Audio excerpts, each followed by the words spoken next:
Welcome to the GDPR Weekly Show, one of the top 5 GDPR podcasts worldwide. Here is what's coming up in this week's episode. Welcome to episode 162 of the GDPR Weekly Show. And coming up in this week's episode, we have news of a data breach affecting Fitbit, Strava and other fitness apps. Staying with fitness apps and staying in the US, we have news that the FTC has updated the data rules to include fitness apps. We then travel to the Channel Island of Guernsey, where the regulator is saying that human error is responsible for the bulk of data breaches in Guernsey. We then come to the UK, where the ICO has issued guidance for pension trustees. And then we look at the perils of 360-degree photography for interior views for estate agents. We then travel to the Republic of Ireland, where the Irish Central Bank has breached the data of a number of Irish credit unions. And then to New Zealand, where the current New Zealand Data Commissioner, John Edwards, has hit the New Zealand Reserve Bank with compliance notice. This could perhaps be his last action in New Zealand before he comes to the UK to become our Information Commissioner from the end of October. We then have news that a suspect has been arrested after the Experian data breach in South Africa. And then we travel to France, where the French COVID-19 track and trace system has had a data breach. And then to the USA, where the anonymous hacking group has hacked Epik servers. Epik are known to host a number of right-wing websites and other web apps in the US. And Anonymous took this action after the Texas abortion law, which has been well covered in mainstream media.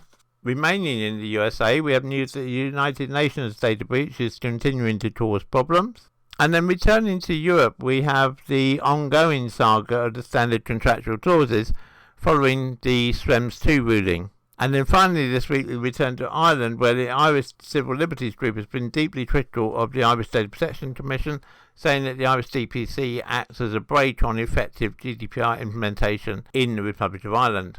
So as always, a broad mix of articles for you this week. We hope that you find the information in those articles useful and informative. And as always, if you have any feedback for us, please do email us at feedback@gdprweeklyshow.com. We do read every single piece of feedback we receive, and wherever possible we incorporate your suggestions for improvements into the show. But unfortunately, due to the volume of feedback we receive, it's not always possible for us to respond to each piece of feedback individually. And just before we get into the main content of this week's programme, I just want to give a quick plug. If anybody is in the Birmingham area of the United Kingdom this week, particularly on Wednesday, then I will be holding a GDPR masterclass at the Business Networking Show, which is being held at the Aston Villa Stadium. Tickets to the Business Networking Show are completely free, and if you just go to www.businessnetworkingshow.info, then you can register there for your free tickets, and I look forward to seeing as many of you there as possible at the show. If you do come to the show, please do come along to our stand at the exhibition, as it would be great to meet you. Want to ask GDPR questions live? Come and join our GDPR surgery on Clubhouse, Thursday, 4 p.m. UK time. We begin this week with news of a data breach affecting users of a number of wearable health gadgets and applications. The breach involves a database that belongs to New York City-based company Get Health. As part of its worldwide services, it stores information from fitness wearables, medical devices and apps. The massive breach spans almost 17 gigabytes of data, all stored in a plain text file that requires no password to access. The exposed data of this leak includes information from apps like Fitbit, Google Fit, MapMyFitness, Sony LifeLog, Strava, Apple Health Kit, Android Sensor and S Health. Most of these apps collect data that include your fitness level, heart rate, profile details, weight and tracking of where you run or stay active. But while those data points don't seem too bad, other exposed information includes your first and last name, display names, gender, birthday, time zone and of course what fitness device you're using. The good news is that the database has since been secured, but of course we don't know if the data has already fallen into the wrong hands. It suggested that you check the Have I Been Pawned website and see if the information was compromised. So that domain to check is haveibeenpawned.com, which is HAVEIBEENPWND Go there, enter your email address, and it will tell you whether anyone has compromised your details. If we receive any update on this from any of the fitness apps involved, we will of course bring it to you in a future episode of the GDPR Weekly Show. Remaining in the US and talking about fitness apps, the US Federal Trade Commission, the FTC, has warned apps and devices that collect personal health information that they must notify consumers if their data is breached or shared with third parties without their permission. In a close vote on Wednesday, which is understood to be 3-2, the FTC agreed on a new policy statement to clarify a decade-old 2009 health breach notification rule, which requires companies handling health records to notify consumers if their data is accessed without permission, such as a result of a breach. This rule has now been extended to apply to health apps and devices, specifically calling out apps that track fertility data, fitness and blood glucose, which too often fail to invest in adequate privacy and data security, according to the chair of FTC, Lena Khan. In a statement, Lena Khan said, "Digital apps are routinely caught playing fast and loose with user data, leaving users' sensitive health information susceptible to hacks and breaches." She pointed to a study published this year in the British Medical Journal that found that health apps suffer from serious problems ranging from the insecure transmission of user data to the unauthorized sharing of data with advertisers. There have also been a number of recent high-profile breaches involving health apps in recent years. There's the one we've just mentioned in the previous article, of course, and also Babylon Health, a UK artificial intelligence chatbots and telehealth startup, which last year suffered a data breach after a software error allowed users to access other patients' video consultations. Under the new rule, any company offering health apps or connected fitness devices that collect personal health data must notify consumers if their data has been compromised. It's important to remember that this doesn't just mean a data breach. It means anyone who's had unauthorized access to the personal data, including the sharing of information without an individual's permission. The FTC was keen to state that if it detects that apps are not following this new rule, then they will vigorously enforce fines of $43,792 per violation per day. If you'd like to learn more about the Babylon Health data breach, we covered this in episodes 96 and 110 of the GDPR Weekly Show. You're listening to the GDPR Weekly Show with your host, Keith Budden. To the UK now, and specifically the Channel Island of Guernsey, where the Office of Data Protection Authority, the ODPA, has called on Guernsey businesses to take steps to mitigate human error in data handling. The ODPA has revealed that there were 36 data breaches between July and August this year involving Guernsey companies. Of these, 22 breaches occurred when personal information was sent to the wrong person by email or post. One of the breaches was from an organisation which sent a lengthy health report about a child via the post to the wrong family. The ODPA encouraged all local businesses and organisations to take action on these preventable incidents, which often arise due to human error. A spokesman for the ODPA said in extreme cases a personal data breach can cause lasting harm to the people whose data has been breached, not to mention the reputational damage that can be done to the organisation responsible for what went wrong. And of course, if you're a regular listener to the GDPR Weekly Show, you'll know that this is something we've mentioned many times, that in our experience, one of the most common data breaches occurs when either a letter is posted to the wrong person, an invoice is posted to the wrong person, or an email is sent to the wrong person. And it's all so easily preventable with just a little bit of thought and training. If you need help with training on GDPR, we would of course be very happy to help you. Please just contact us on the contact details which are coming up right now. Remaining in the UK, the Information Commissioner's Office has issued some updated guidance for pension trustees with regard to UK GDPR.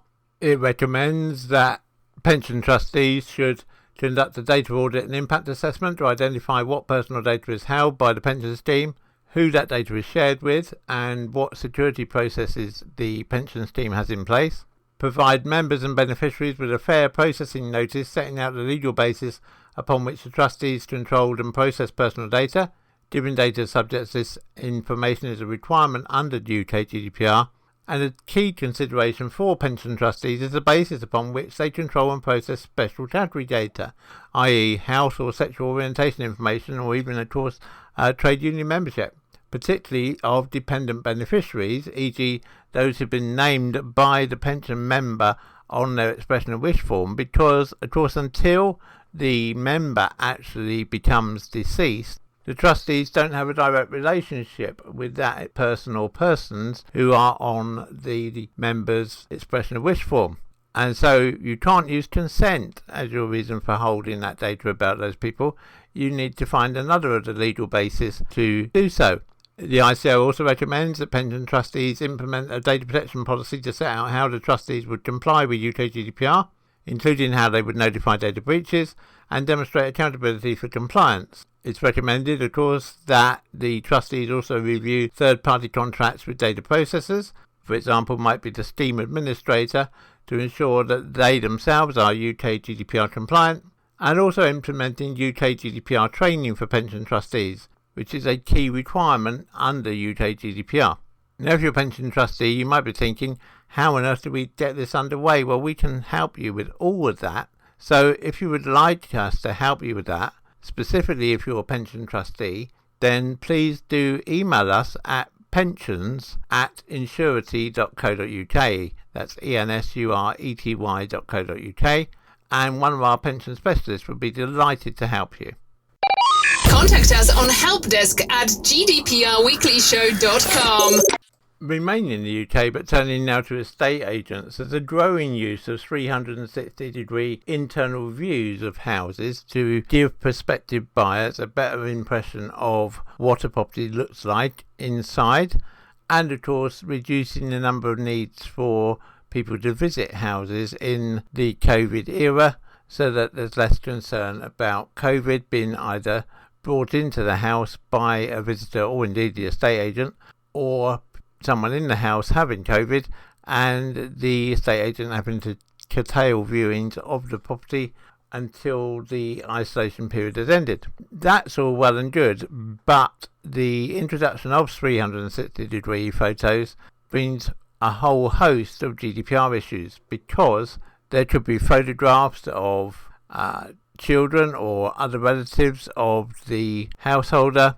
There could be letters pinned to the fridge. There could be letters just left on a desk or on a table within the house, which suddenly become visible within the 360-degree view, particularly if someone's determined to try and find that information.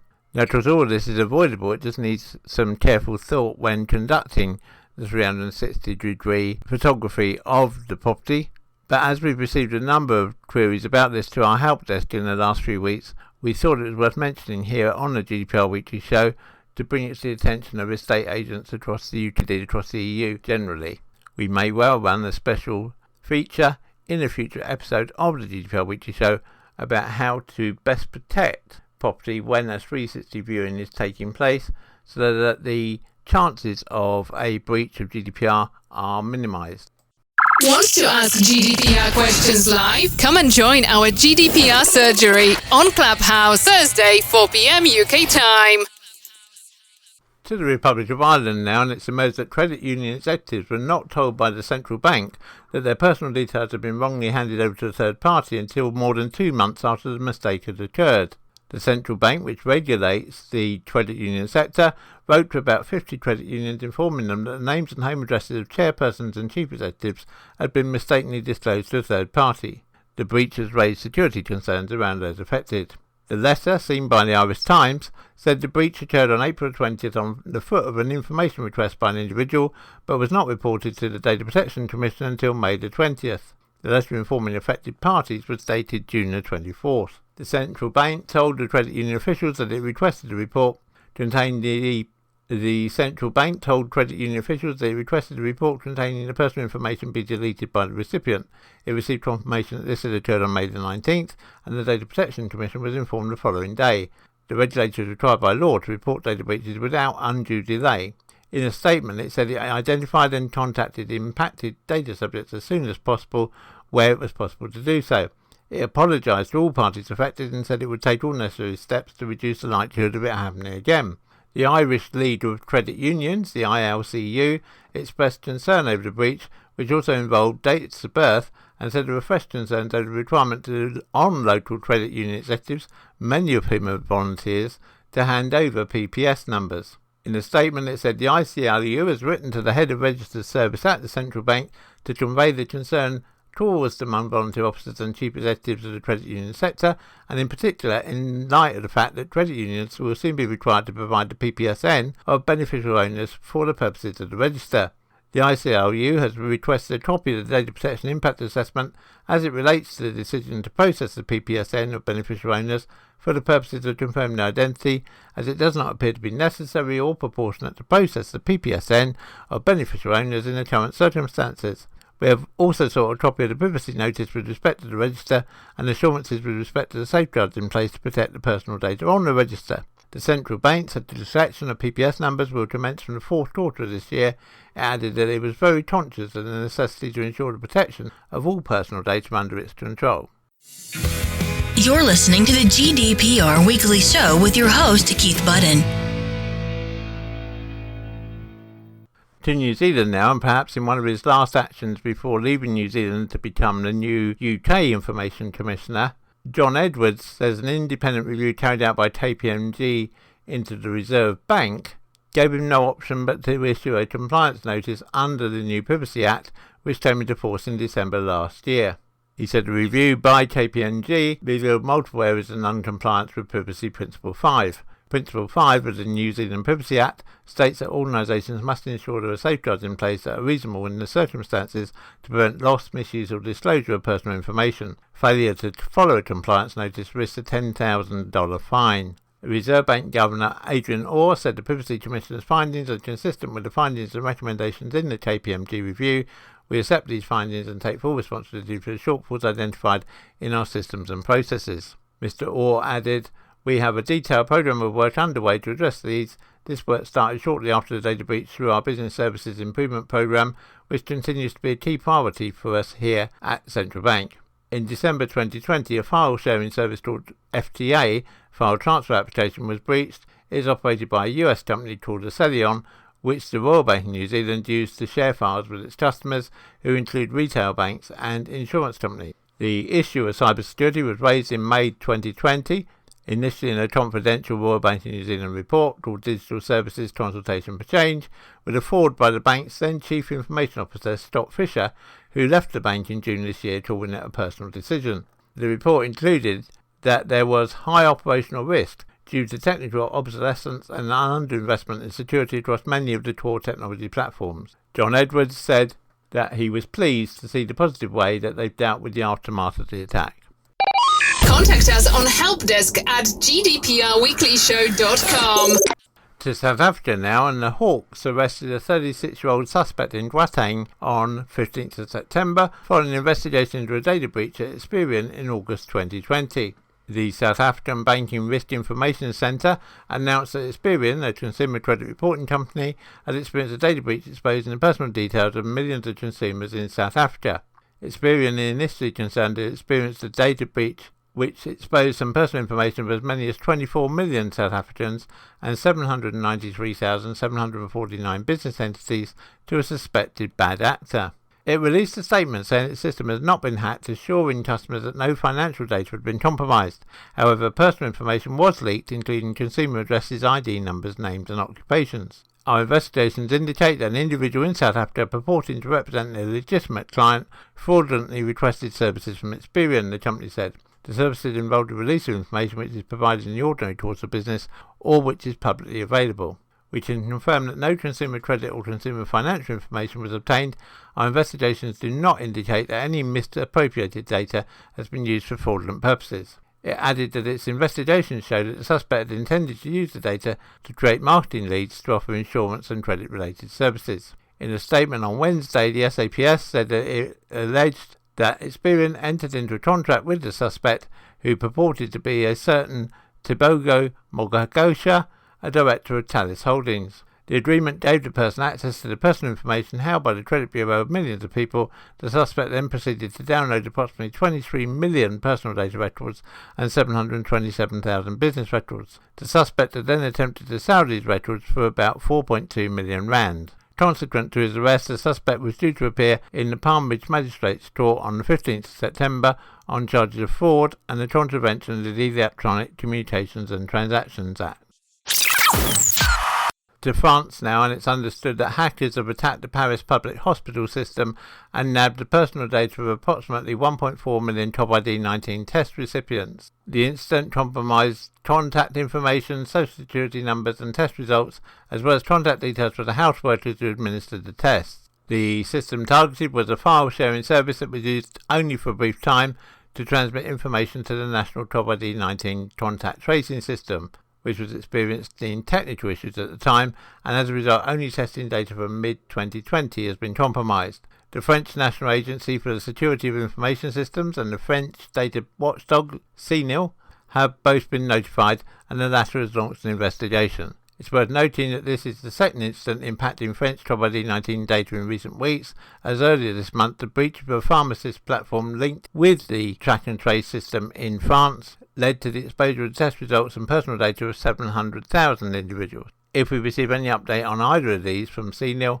we will of course bring that news to you in a future episode of the GDPR Weekly Show.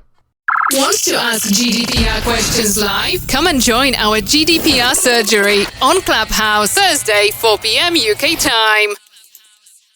To America now, and hacking group Anonymous claims to have obtained gigabytes of data from Epik, which provides domain name hosting and DNS services for a variety of clients. These include the Texas GOP, GAB, Parler and 8chan, amongst other US right-wing sites. The stolen data has been released as a torrent. The activist collective says that the dataset, which is over 180 gigs in size, contains a decade's worth of data from the company. Anonymous says the dataset is all that's needed to trace actual ownership and management of the fascist side of the internet that has eluded researchers, activists and, well, just about everybody. If this information is correct, Epik's customer data identities could now fall into the hands of activists, researchers and anyone curious enough to take a peek.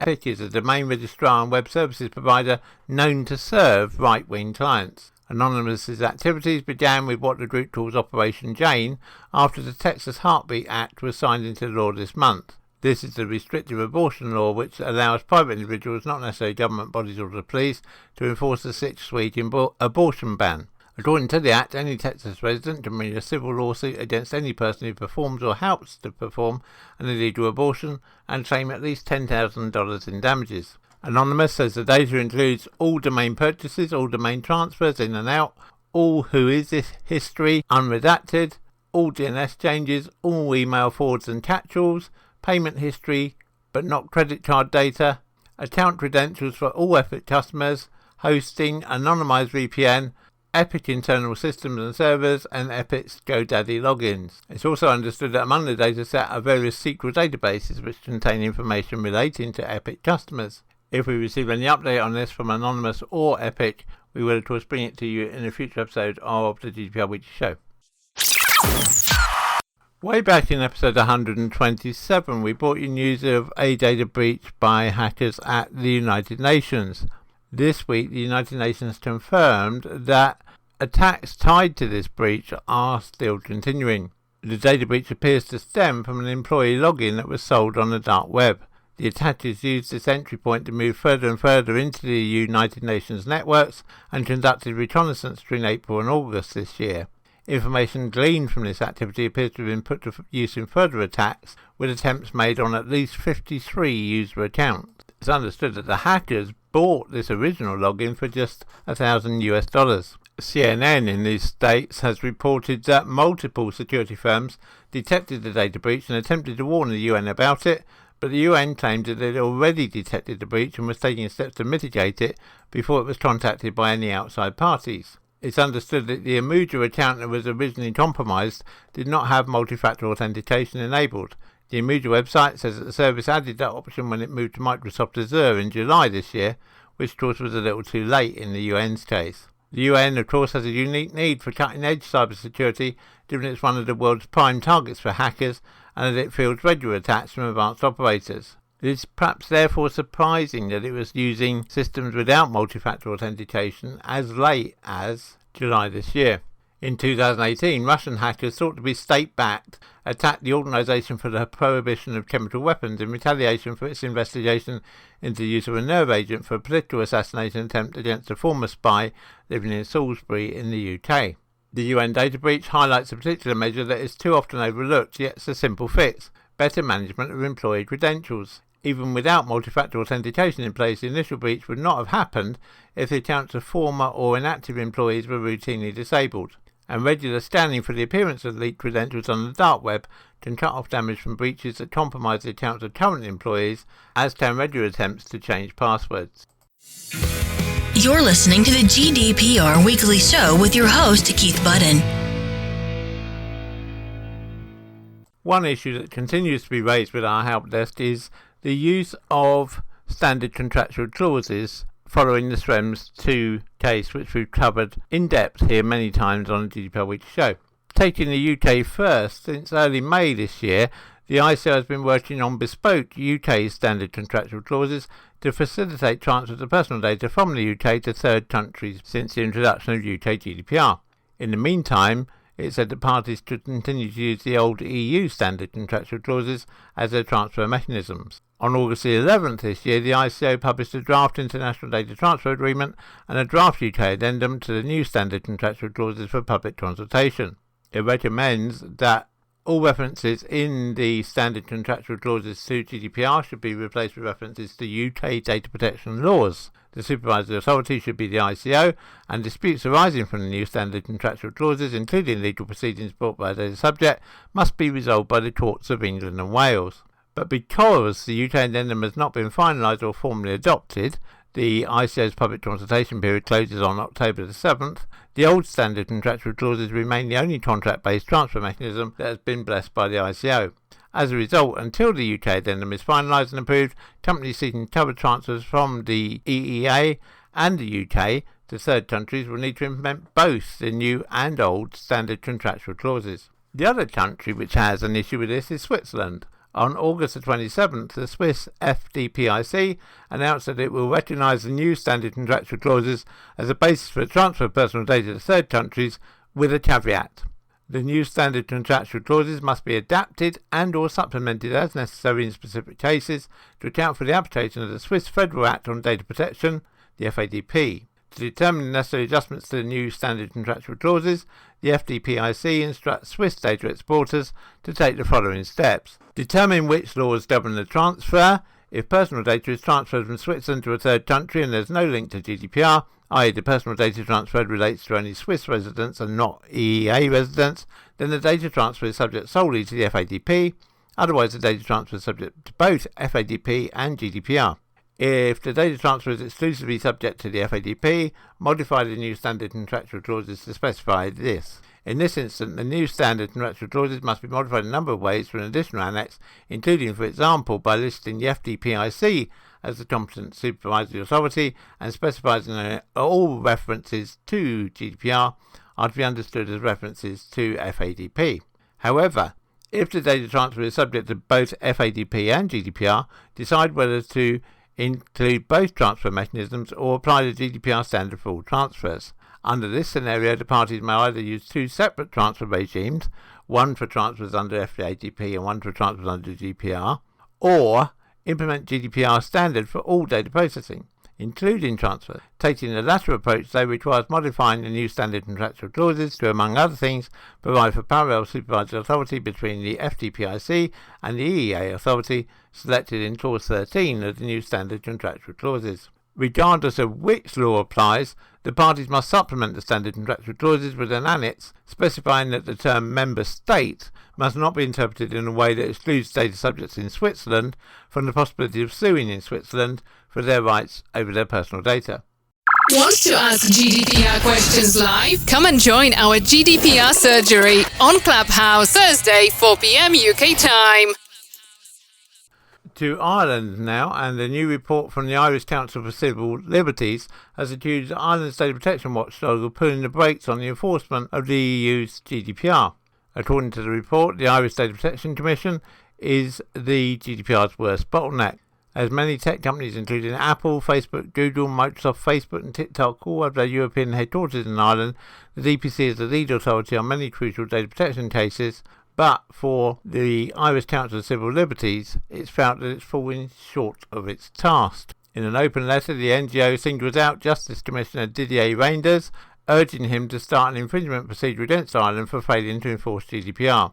The Commission has the duty to see that European law is properly applied. That includes GDPR. The data we published today shows this has not happened. To protect us all and to make sure that Google, Facebook and other big tech firms are held accountable, it is important that Commission raiders now intervene, said Johnny Ryan, a senior fellow at the Irish Council for Civil Liberties. A Commission spokesperson said that we are aware, as stressed in our 2020 GDPR report, that the efficiency of the cooperation between data protection authorities needs to be further improved. Several steps have recently been taken in this direction within the board.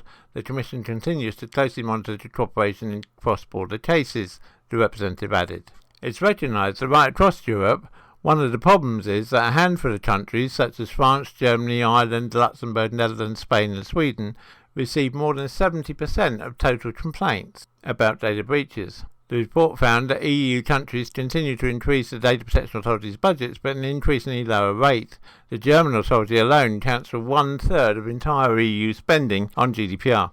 The Irish Council for Civil Liberties also emphasised the fact that the European Commission is lacking on data on whether the data protection authorities across Europe are using their powers, to what extent and in what instances. As a result, GDPR is silently failing, they claim. The current context, with the UK advocating for a more business-friendly approach and willing to move away from some of the EU bloc's key privacy components, further increases the pressure on the EU and EU capitals. They need to demonstrate that their system actually works, said Diletta Di Ciso, an associate at Steptoe's law firm. Contact us on helpdesk@gdprweeklyshow.com. The GDPR Weekly Show is an Insurity production. Until next time, bye-bye.